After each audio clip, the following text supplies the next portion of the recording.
How's it going, y'all? This is Bryce from Reef Jeeves here. Just doing my first tank update. This is my 24-gallon JBJ NanoCube I'm using for Rico's Nano Challenge 2018. This is my first real update, so I'm going to kind of run through some equipment, and then I'm going to get up close and go through the livestock, and then I'm going to feed the tank. So what I'm running on this NanoCube for the challenge, I'm running the Hipergaro AquaKnight LED. I've got an ice cap auto top off in the back. I've got about a 300 gallon per hour return pump, and I'm running the random flow generator nozzle. Now another little addition I like for this cube that I picked up is the modular surface skimmer that JBJ makes for it. I kind of wish that was standard equipment on these, but it wasn't too expensive, so I went ahead and added it in there. Tank's been up and running for a little over a month now. Right about a month. I started about mid-January, so it's going good so far. Livestock. Let's get down here where we can see it. So the first inhabitant of this tank I added was a little clownfish I had in my 75 originally. He's the whole reason I got the Nano. Then I found out about the challenge and said, well, I'm already going to start a Nano, so let's enter it and see how it goes.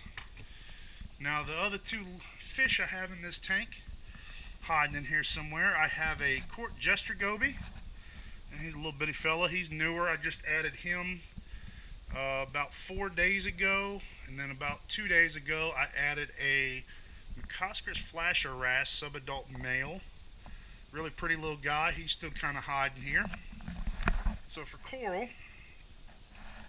I've got a couple of purple tip green hammers. I've got a gold hammer. I've got a green monicap I just picked up.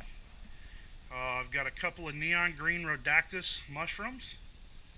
I've got an indigo blue discosoma. I've got some green star polyps in here. I don't think they're going to stay. Kind of got a family member that's got a reef tank. He started up, and so he wants the GSP because his died, and I might give it to him. I've got some Arctic ice zoas down here on the bottom. I've got Sunny D zoas, and my most recent additions are the green monicap I have over my little cave here. I picked up a little colony of Favia. It's about an inch, maybe an inch and a half around. It just covers the edges of a frag disc. I got a nice little blasto over here.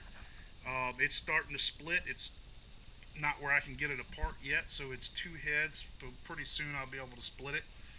And then I picked up a nice little brain coral lobo down here. He's orange and kind of bluish with a blue-green mouth.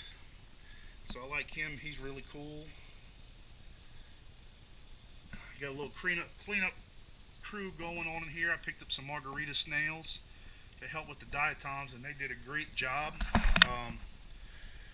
Most of these corals in here are from Aqua Aquariums in Prairieville. Shout out to John over there. He's really helpful. He's been really helpful since I'm newer to the hobby.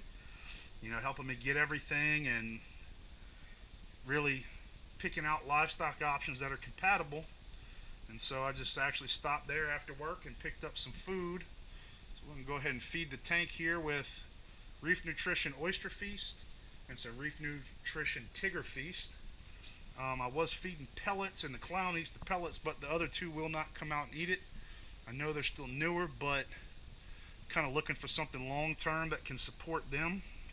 So let's go ahead and drop some of this in here and see what happens. Well, helps when you open the containers.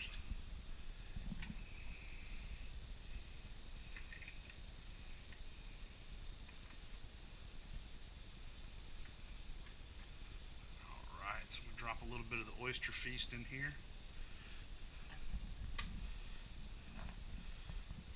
So this is what was kind of recommended helping out with feeding the corals. They actually feed a trio of these reef nutrition foods for their corals. I'm going to start off with this one, kind of an all-around smaller particle size for the corals.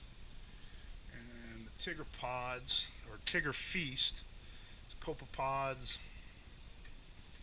that have been freeze-dried and processed into a food instead of being live. So it's something that I can keep long term. It's easy for other people to feed.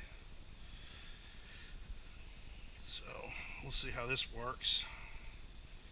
And so far, well, clownfish is loving it. He eats just about anything now. Oh look, there comes out the goby. Let's see if we can get a good video of him to come out and eat here.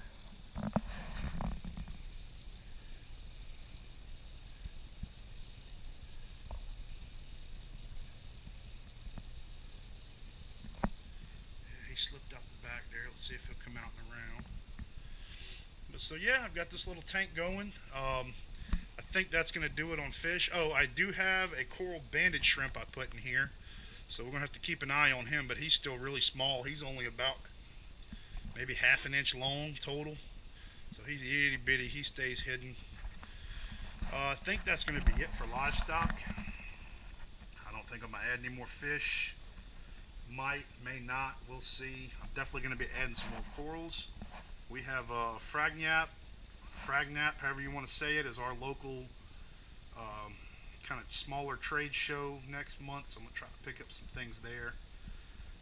Hopefully I can get some good deals on some corals and get some more in this tank for the challenge. Still working on placement of the stuff I have on the sand.